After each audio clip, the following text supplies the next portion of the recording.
I think that's how you disrupt. You make it simple. It's the old concept. So old is new again, right? It's cool to be retro. Easy to do business with. If you can be easy to do business with, it's something we've all grown up saying, it makes life better. Solving problems for your clients is what it's all about.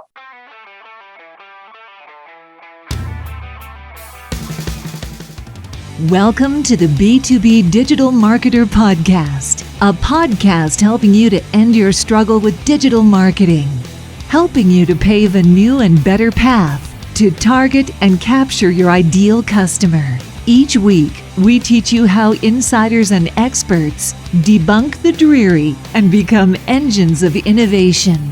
Now, here's your host, Jim Rembach.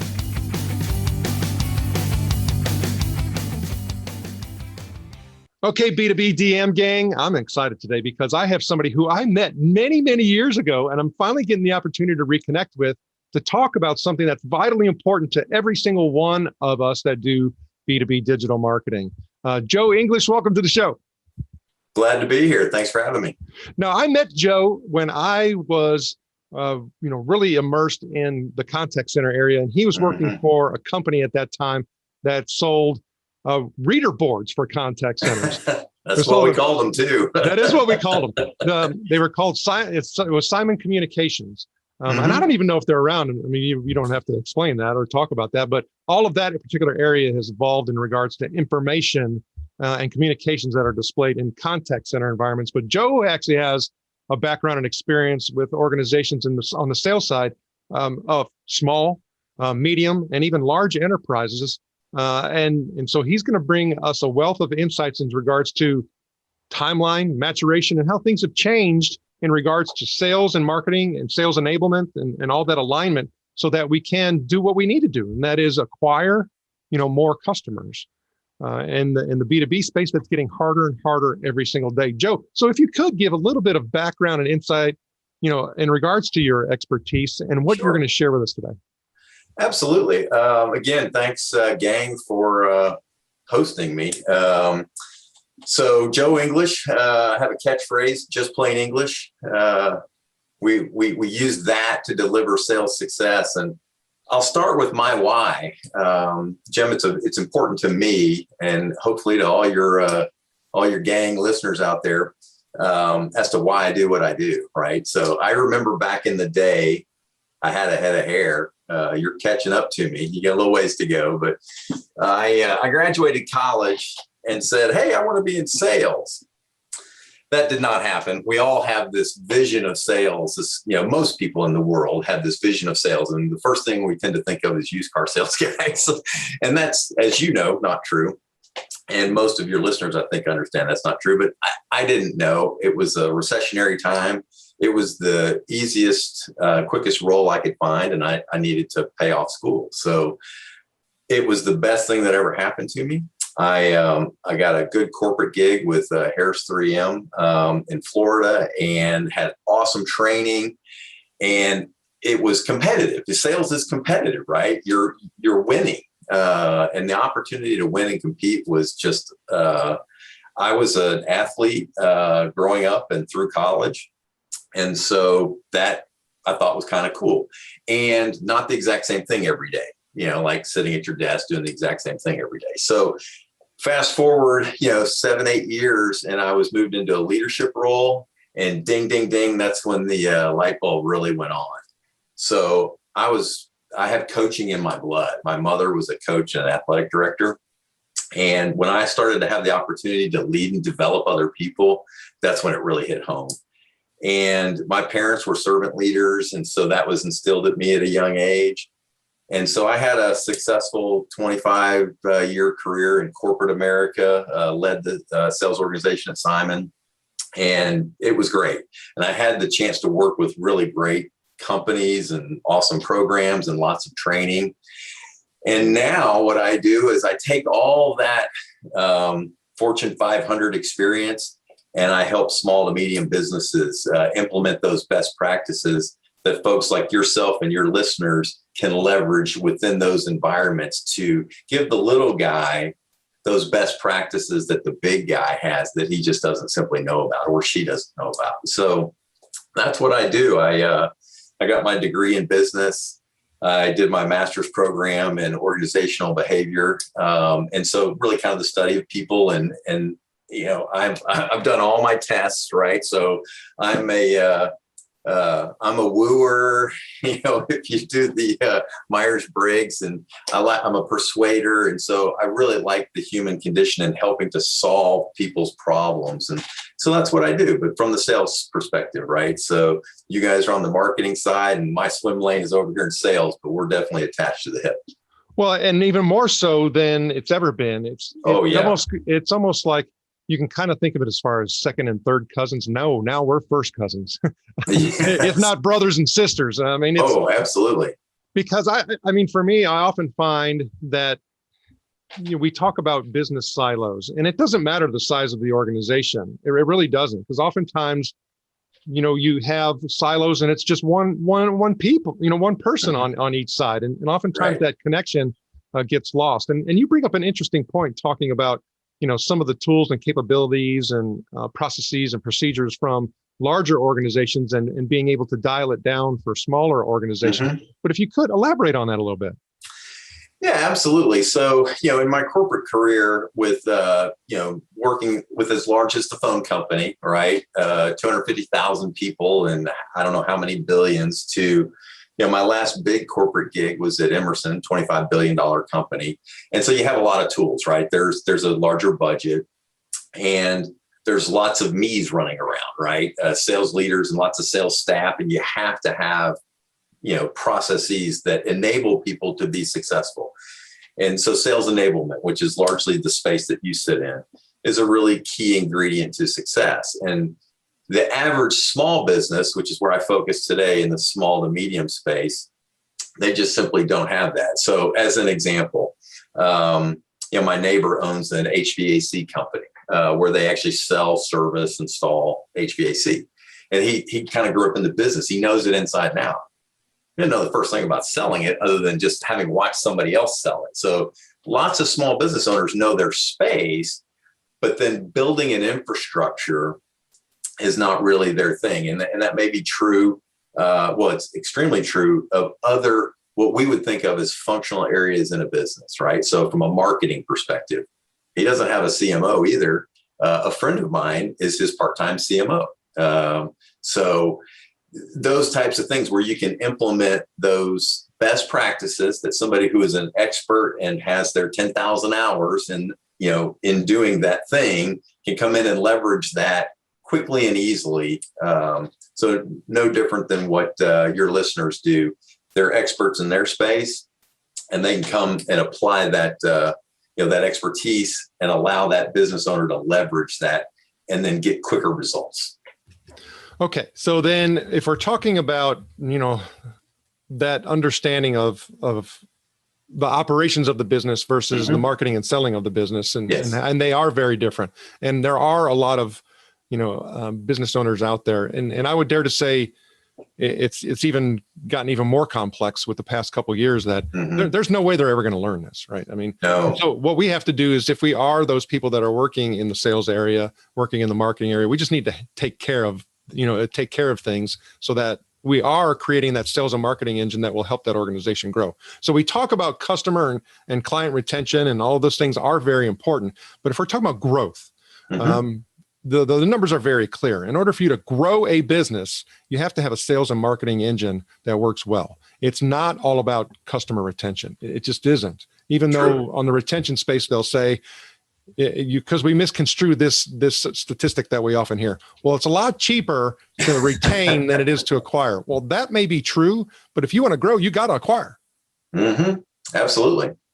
You can get incremental growth from current clients. So as an example, last year I implemented a strategic account planning program for a client because they had some really great brand name, decent sized clients, but in no way, shape, or form were they maximizing those relationships. They needed to increase their wallet, with those clients. But aside from that, we had a new logo program that got implemented, right? Because that's incremental growth and highly profitable. right? Because you have a relationship, you want to leverage that, but you think of it as prospecting in a different way. You have an existing client, but you're prospecting for other key stakeholders within that organization. So, and that might be new logo depending upon the organization itself, right? Maybe they have another division, another branch, different locations, et cetera. But that new logo business is so critical for true growth, right? Especially organically, right? If you're not in an M&A situation where you're acquiring a client database, you got to go out and sell somebody, right? And it's hard to sell in today's world, and I'm sure we'll touch on this, without that marketing engine in front of it. Which, by the way, from my perspective, if you were to look at the line of the buyer journey, right? From back when I started, back when I had that full head of hair, I really miss that full head of hair, trade shows, big deal, right? Trade shows. Well, in the last year, I don't think one has even happened because of the pandemic. But that was a place where people went to even just go do research. That just doesn't exist anymore, right? That's not where you go to do research. You're going to actually go to network and there's other things you would do at a show. We're online. We have all these other ways to do our research. So that buyer journey has evolved.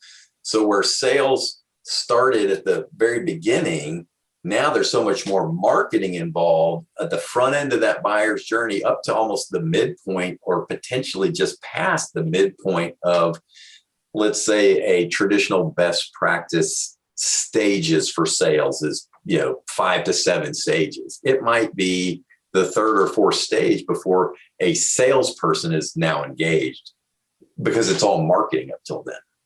I think that's a very great point because for certain organizations, when that handoff starts to occur, they used to, attempt to have it to be very, more in the early stage, like you're talking about, right, on that more of that top of funnel area, if you want to call it as such. But that's not what's happening anymore. Marketing is getting more involved to get into the actual prospecting, element and area, so that when sales gets a lead, it's significantly more qualified. And so we don't have this battle of, hey, what you're sending me is junk, right? I can't even work this, right? And because it's not all about, clicks and contacts. That day is over. No, there's a scoring scale and all these other things that exist. And, the idea of an MQL to an SQL, I mean, that didn't exist 20 plus years ago, 30 plus years ago when I started, right? But that is the game we're in today. Absolutely.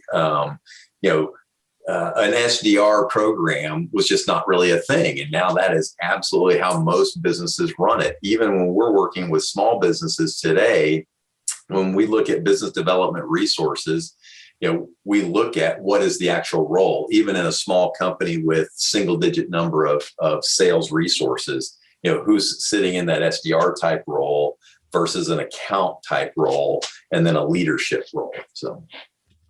Well, and so even for me, when you're starting to talk about that, I start looking at, as a B2B digital marketer, and this is a question I like to ask, what questions should a B2B digital marketer be asking themselves right now?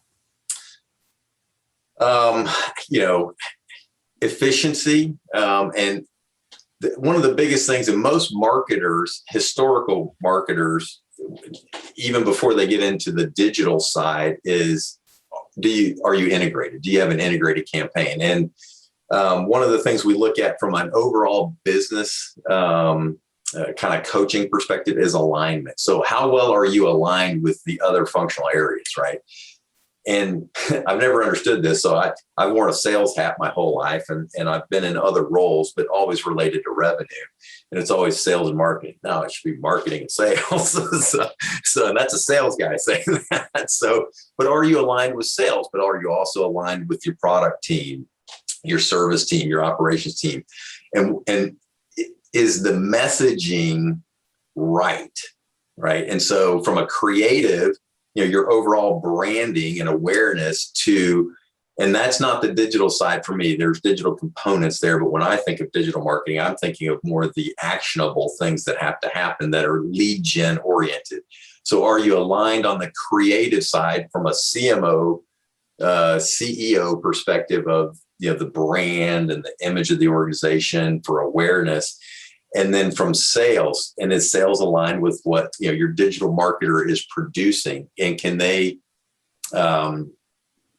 sort of internalize those messages and then relay them with consistency to the brand and the calls to action and all the other things? So I think integration and alignment are kind of two really critical things that a digital marketer needs to be concerned about when dealing with a client. Well, and even when you're talking, I start thinking about, say, your neighbor who's, the HVAC company. He may have a commercial division, so he's doing B2B stuff, right? Right. And then I have, my residential, part of my business, and that's B2C. Yep. So I need to understand that buyer journey because it is nowhere near the same. I can't create and save materials. I cannot, think about it, as far as, campaigns and leave behinds. And I mean, it's just a totally different ballgame. Sure. And from a sales perspective, one of the things that we work on with our clients who, quite frankly, they wouldn't know what an ICP is. And it can mean more than one thing. It can mean an ideal candidate profile when we're recruiting, but it's an ideal client profile. And then within that ideal client, is that a B2C client? Is that a B2B client? Is that a partner that's not really a client, but maybe a channel? There's a lot of things that you have to be thinking about because you're going to build your campaigns and your messaging and your content around that, right? So there's that target. And so what is that target? And then within that target, what are the personas? One of the critical things that we think about when we teach a business how to build that proper sales infrastructure. And we are absolutely 100% going to make sure we're aligned with their marketing team, whether it's internal or outsourced. So when you start talking about getting to that point of alignment, what are some of the things that you're seeing done in order for that to occur? How are we bringing those two together? Well, it takes the leadership of the organization, of the client, to really understand the value there. And that I think most people, we're fortunate in sales and marketing that most people sort of, we're bread and butter, right? They put us together no matter what. But that other alignment with service, with the product team, with development, with, all the operational components, I think is important because they need to understand what is the messaging, what is the marketing of the organization to the general market, right? And then how does that build on the front end? And then how does sales couple to the back end of that? Because they all have an impression of what we do, but I think it's important that they actually understand it. And you'd be shocked at how much good input they'll have to the process. When you want to figure out your USP, don't just talk to sales and marketing, right? Figure out internally, organically, what really is that within an organization. And then from that USP, you start to deliver value propositions, right? And that becomes integral to your integrated campaign and your messaging that you're going to take from there.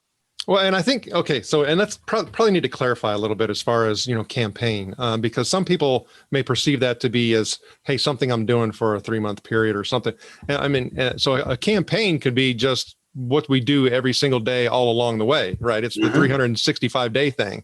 Yes. And then we may have some seasonal things. Going back to that example for HVAC, I have my spring and my fall, and hitting heating and cooling, and hey, maybe I even have an electrical division. I mean, all these things kind of get interspersed and mixed.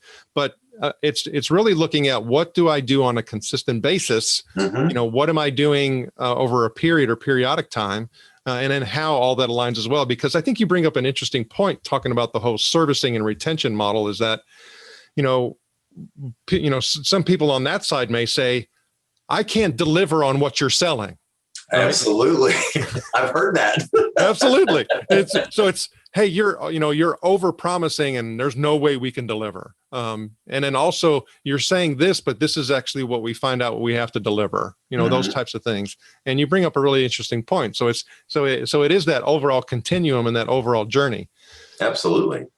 So if you start looking at biggest impact, because I mean, for me, I'm like, okay, when I'm looking at all this and I'm thinking about, effectiveness, and I'm thinking about, execution, and I'm thinking about velocity, what are some of the things that you're seeing from a commonality perspective that are just the barriers that, really cause, people not to have the success that you see oftentimes? You talk about a coach.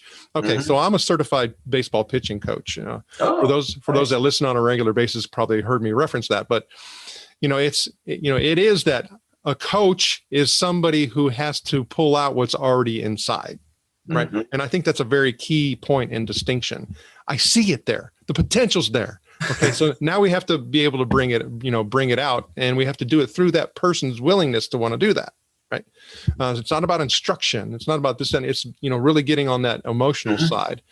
So if I start thinking about being able to bring it out, what prevents people from being able to bring it out?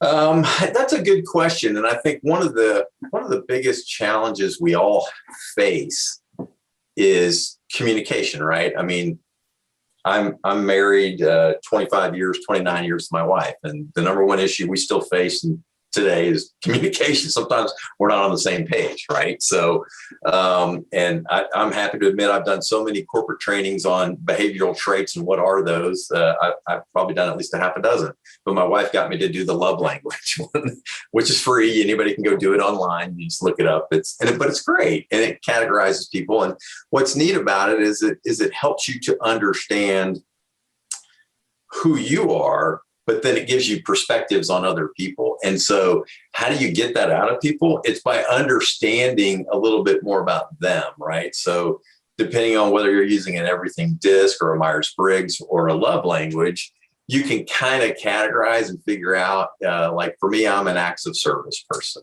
My wife is touch and words of encouragement, right? And so I have to know that to be able to communicate properly with her, because she and I don't have the same traits, right? But that's how you can communicate and get that information out, is by meeting. It's no different than us as sellers and marketers trying to meet the buyer on their journey where they are. And internally, that same thing needs to happen, right? Is have an understanding of the other party so you can get that information out of them to maximize and then be as efficient as possible then in the delivery, and then over communicate what we're doing all the way along the way so that everybody's in sync. So as you're saying that, I start thinking about that differentiation and the fallacies and problems with the golden rule. It is not about, treating others as you would like to have, yourself to be treated. That's not it at all. That when you start talking about the buyer's journey, it's, well, how do they want to be treated? How do they want to be connected with? How do we need to connect with them? So if you're not adapting yourself to your wife's love language, you're going to have a problem. Absolutely. And if mom ain't happy, nobody's happy. And I said that to my wife. It's true with the client as well, right? And so I did a workshop, a CEO workshop just last week. We were chatting about this earlier. And one of the things we talked about is that process, right? What does the flow of a call or an engagement look like between a seller and either a current client looking to do something different or a prospective new client? And what does that look like? And if you understand it, and you understand the flow of what it might look like, they may have questions that interrupt your flow, but you need to be okay with that and understand that that's their journey. And the question becomes, where on their journey do they engage with an organization like yours? And what is it that they might be looking for? Okay, so what's good? What helps them to make a buy decision, right? Or what information do they need to get to their next step? But just as importantly, what information turns them away, right? What would they not like, right? What have you seen, experienced, competition does, et cetera? So that journey is important. And what it needs to do is match, right? So there's the buyer's journey, but then there's also the seller's journey. The seller has, a sales process. And as we mentioned earlier, the funnel, right? We're all familiar with the funnel, and there's stages. So what does that look like? And then how do you match those two up, right? And where in that funnel are they engaging you? Because they could have already done a bunch of research. They could have already talked to other people who'd made those same decisions, and that may be how they got to you, right? It's through a referral of some sort. But it's important. It is about them. It's not about you. So. Well, and so for me, as you're talking about that, I started thinking about from a both a digital marketing perspective, and a lot of people are saying, well, that's not digital, it's all just marketing now. Okay, fine. Not true. But yeah. To me, I think and it depends on the type of business, and even when you start talking about small, medium, regional, Absolutely. I mean, even some of these medium-sized businesses are national. I mean, yes. that adds, a whole degree of, complexity is what it comes down to. And I think from a marketing perspective, we have to also help to, support and then guide. But you said one word that I want to really focus in on, and that was prospecting. And I oftentimes see where marketers aren't really considering the prospecting element. And, you even talked about, and I don't know if we actually were being recorded at the time. You talked about selling within an existing organization. Even though you may have someone who is a client, they may have different divisions. They may have sister companies, and they're not even a division. They're just, hey, and we share resources and things like that. And you always have to be thinking about prospecting, because growth within and additional revenues within that organization are important. But then you're also going to use your prospecting for those new logos like you talked about. And I don't see as many B2B digital marketers, focusing in on the prospecting element as they need to. No, I don't. You bring up a good point. So I'm going to turn your phrase on you there. So, B2B versus B2C, and especially in the digital world, right? So one of the key things from my perspective, looking at just the market as a whole, right? B2C has done digital for a long time, especially on the social platforms, right? Because that's where consumers are. But I think it's a missed opportunity. Not that no B2Bs do it, but I just don't see nearly as many. And of course, budgets are limited, right? I mean, they're finite. So you have to think about that, though, because to your point, B2B needs to be prospecting just as much, right? Because the value, the ROI against that prospecting is so high. And it's not just about, do you hire salespeople and have them go out and knock on doors or whatever? Because anymore, digital marketing, as you and I discussed earlier, that's almost a requirement of salespeople, is to do some level of digital marketing. And not all salespeople were created equal when it comes to their capabilities in that domain. So having some expertise there is really paramount. We see that every day. And I think in the B2B space, which is, it's a bigger ticket space, it's critical because the ROI is, so much better. Well, and I guess you'd say the overall, and we've talked about this to some degree, is that the decision-making process is very different. Some organizations may be in a position and be part of a culture that's going to make a more of a quick decision, but that's a rarity. You can't even necessarily. So the old story and guidance used to be, well, look for events, look for, things that happen. Triggers. Triggers, so that you can understand what their need is. People can, organizations can be in need and of significant need, but it doesn't mean that they're going to decide and they're going to buy. It just doesn't. No, it's, I used to coach my teams in a corporate environment. I'm like, hey, listen, you can always go win one by yourself, but don't lose one by yourself, right? As an internal, like, engage support, whether that be, engineering support, my support, a subject matter expert, whatever that might be, right? Don't go try to be the hero and then lose the deal. But over time, I started to say, to explain why. And the truth is, there are internal stakeholders, to your point, right? Whether it be multiple people that are in the business. Okay. So there's a primary point of contact who may be an influencer, maybe a champion, right? But then they're not the decision maker. So is it their boss or their boss's boss? Who owns the budget? When does procurement, purchasing, supply chain get involved? Is there, depending upon what your offering is there a technological component to it? So does IT have to be involved, right? So who are all the different stakeholders? Well, you have to win them all. You have to win them all. But guess what? If you lose just one out of all those stakeholders, you're done, because it only takes one to say no and the whole project comes to a halt, right? So it's important, that you're always prospecting and that you know everyone in the process of the decision, because decision processes, as you said, are very complex in today's world. Yeah, and if you look at the studies, I mean, they've increased. So it's more people have been added to the decision. Yes. And here's the other kicker: is these people are now remote more than they've ever been before. Right.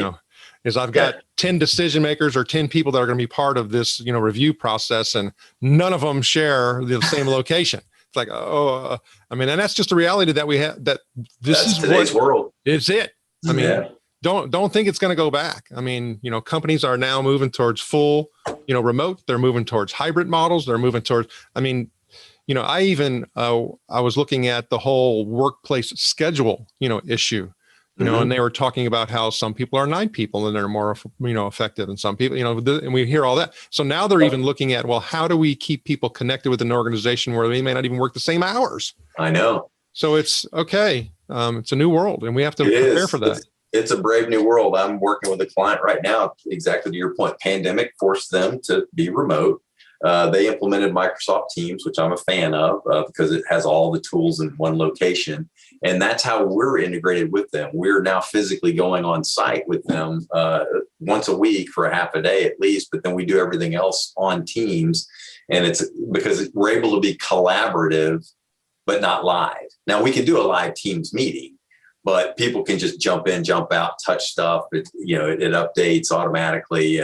Just the IT tools are pretty amazing these days, but it creates a different dynamic when you're selling, because you don't just go see a client, meet in the conference room, everybody's there. It just doesn't work that way very often anymore.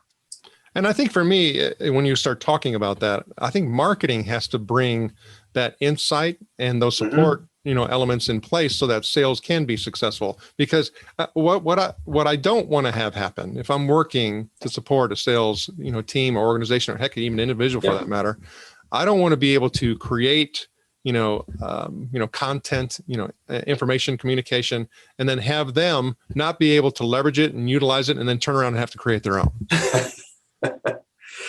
Well, I think that's you hit on something there. So one of the things we touched on was, how do you be a disruptor in your space, right?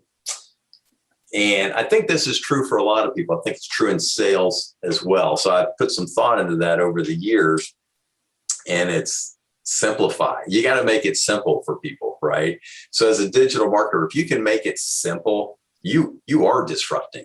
And the truth is, there's an immense number of tools in the B2B digital marketing space. I mean, I can't even keep up with all the tools you guys use. It's crazy. So, but that's not a bad thing. Now, any one organization or an agency may not use every tool. You have preferences for the things that work best, but doing that behind the scenes and then just having a deliverable that is consistent, on point, on brand, for sales or the organization to leverage that and just let it go, right? So I think that's how you disrupt. You make it simple. It's the old concept. So old is new again, right? It's cool to be retro. Easy to do business with. If you can be easy to do business with, it's something we've all grown up saying, it makes life better. Solving problems for your clients is what it's all about, right? And the problem is lead flow, lead gen, right? Sometimes it's awareness, but that all leads to whether you're doing blogs, vlogs, podcasts, thought leadership content, whether you're creating or curating, which by the way is easier in my opinion than creating on your own, and getting that out there to then drive that inbound. Because from an ROI perspective, inbound is a lot less expensive than outbound. Now that may have evolved over time, but the last reports I was looking at, if you can drive that inbound from a digital marketing perspective, then that makes life easier for the client, right? And at a lower cost per lead. But then you start battling the whole quality component, right? But as you were talking and explaining that, and being, both being coaches, I started thinking about the word fundamentals. And oftentimes, if you think about it from a coaching world, we often, try to get people to do complex things, and it's like, well, wait a minute, they can't even do the basics, right? I mean, blocking and tackling is important. That's exactly right. And so the same thing from a marketing perspective. If I'm not thinking, fundamentals of prospecting, does all this ABM strategy stuff and all these sequences and all this, does it really make a difference? I mean, yeah, it's a great point. So for me, when I think about marketing, number one is, and especially digital marketing, is what's your strategy, right? And then from the strategy, what's the goal? And is the goal lead gen? Is the goal brand awareness? Is, because there's a million goals you could have, but what are your goals? And then within that, who's your target audience? And so, build that ideal client profile and then the personas. And then you start to say, okay, we have the overall strategy. So that's simple. I mean, that is basic blocking. Any corporation, LLC business should have their vision mission, right? What is it we're trying to accomplish? And what's our strategy to make that happen? That's basic, right? And a lot of people just simply don't think about it. I grew up as one of those guys who was like, the mission statement, whatever, the hooey, until I had to sit in the seat and help create it. And then you start to realize how important it is, because it is your DNA. You're basically saying, this is our DNA. This is who we are as an organization and what we do and what we want to accomplish as a business and for our clients. And then you got to layer that to your website and your search, whether you're doing SEM, SEO, pay-per-click, et cetera. It has to dovetail. And that's, to your point, fundamentals, right? You've got to have that strategy in place before any of the rest of it comes in tactically. And as you're talking, I'm like, okay, so we need to have our, overall strategic strategy, and then you need to have strategies for all those different, components or elements. And for me, it's like, okay, well, if you can't, create a strategy for that, like just take one simple one, a content strategy. If you don't have an effective content strategy, why are you creating content? If you don't have, an effective, search engine optimization and a search engine management, strategy, then why are you doing PPC? Why are you doing this stuff? Because what I find is, people don't have these strategies in place, and then they have these gaping holes. And they're like, well, we really don't have a strategy. I'm like, that's why we're having these issues. Yeah. And that's why when we do this particular analysis, these things are coming out this way. And so when you think about your ROI, well, and that's another thing, right? It's kind of when you get to the end of that food chain of all the things that you would do, it's what are the analytics and improvement that what are you analyzing and how are you going to improve that? But if you didn't start with a strategy and there's an overall business strategy, and then there's just the fundamental strategy of executing on each component, right? So, and the same is true in sales. If you're going after expansion business within a current client, there's a way to do that. There's a strategy and then a deployment of how you're going to actually execute on that. If you're going for new logos, that's something different. Are you targeting regionally, right? So to your point, if you have more than one office, so I live in the Dallas-Fort Worth area. What you do in Dallas does not work in Fort Worth and vice versa. So you have to sort of play those things differently. And so you nailed it.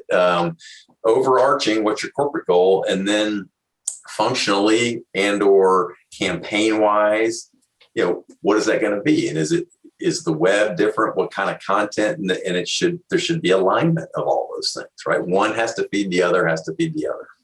Okay. So now you're a sales guy, you're needing to be supported by, these marketing people. And, so you're going to give your opportunity to give some advice in regards to, they have a budget, we have resources that are currently in place. And, here's your opportunity to say, okay, I would actually take money from here, which is what I see people a lot of doing, and actually put it over here because this is in greater need. What would that recommendation look like? So for me, and I play more in the SMB space now than in the big corporate space. In the big corporate space, there's always a need for the big creative content and creative marketing. And I've always kind of, so I was in the technology space for many, many, many years. And I'm sort of agnostic now because what I do is replicatable anywhere. But in technology, you had product marketing, right? Because they were marketing the things that were being built, right? So more technical based. You had so there's lots of marketing functions. It's such a nebulous term, marketing, right? But digital marketing to me is key in terms of the deliverables. It is about, as a salesperson, and sales and marketing is, I'm prejudiced. It's the lifeblood because nothing happens until an order, right? So operations doesn't actually get to do anything. Now, the reality is sales can't sell anything if operation doesn't build and deliver something. So it's a symbiotic relationship, but less on the creative side and more on that tactical digital side of leveraging the social platforms, because it's where buyers are, right? And you have to understand that. And the quality of those leads, if you've done the work ahead of knowing your strategy, knowing your right targets, knowing the personas within those targets, creating or curating content that actually speaks to them because you understand their buyer's journey, you're going to get quality out of that. If you've done those things properly, and there's probably more sub-steps, obviously, but there's more of that. I would take away from, the website has to work, but, the website in and of itself, yes, that's where people are going to go look, but that's an easier thing to me than having all the rest of those things that drive more of that inbound, because you got to go meet them on their journey. They don't just come to your website, right? There's other ways for them to get there. So that's more important from my perspective because it generates more conversations.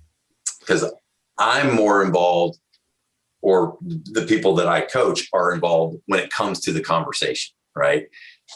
Your teams are there to create those conversations. And any of that, the digital components, leveraging social, I think is paramount. Hey, look, I've got multiple devices and I'm on social media, and I never thought that would be a true statement. So I did it because of my kids initially, but you find yourself looking for things that are of interest to you. It's just a reality.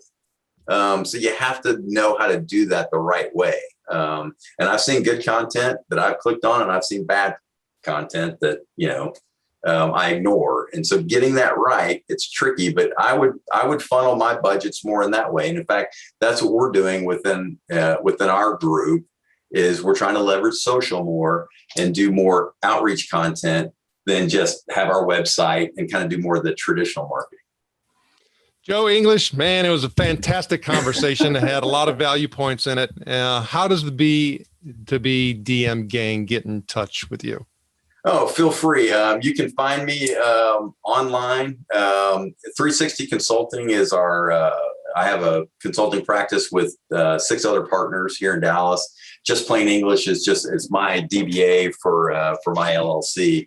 But I'm on LinkedIn. That's probably the easiest place to find me. You'll see the guy with the shiny bald head. Actually wearing a jacket, which I very rarely ever do anymore. But JRE5 is an easy way to get me. That's my Twitter.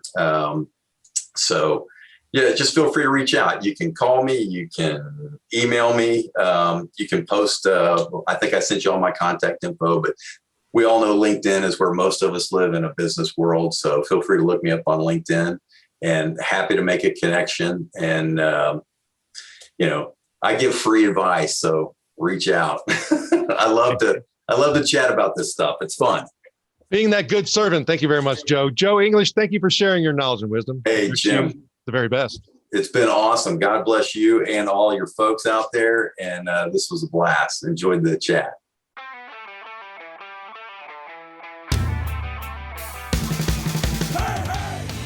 Thank you for joining us. Go now to join the B2B DM gang in the B2B Marketer LinkedIn group, where you can connect with other B2B DM disruptors and get access to our B2B DM cheat sheets, checklist, and guides. While you're at it, if you found value in this show, please help by going to iTunes to rate, review, and subscribe. And share the show on all of your digital platforms. Be sure to tune in next week for our next episode. And always remember, you can automate your lead capture, but you must lure your lead.